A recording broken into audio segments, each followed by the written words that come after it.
To the impeachment of President Trump. A newly released email is now adding fuel to the fire today over whether witnesses should be called in a Senate trial.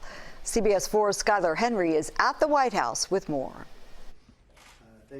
Less than 2 hours after President Trump finished a phone call where he asked Ukraine's president to investigate Joe Biden, White House official Michael Duffy sent this email directing the Defense Department to hold off on military aid to Ukraine, and that given the sensitive nature of the request, to keep the information closely held. This email is explosive. Senate Minority Leader Chuck Schumer sent a letter to his colleagues this morning saying the email is evidence that the White House needs to release more documents and witnesses related to the impeachment case. A top administration official, one that we requested, is saying stop the aid 91 minutes after Trump called Zelensky and said keep it hush-hush.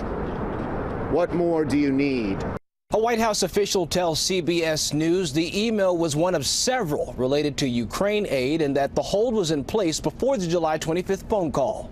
The White House is pushing for its own witnesses at the Senate trial. When it gets over to the Senate, there will be actual evidence introduced and actual witnesses that will show even more that this president did nothing wrong. But Senate Majority Leader Mitch McConnell says he's not sure if witnesses are needed. What we need to do is to listen to the arguments, have a written questioning period, and then decide whether we need witnesses or not. House Speaker Nancy Pelosi says she won't send the articles of impeachment to the Senate until the ground rules for the trial are established.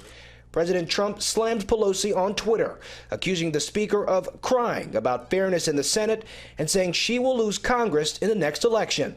Skylar Henry, CBS News, the White House.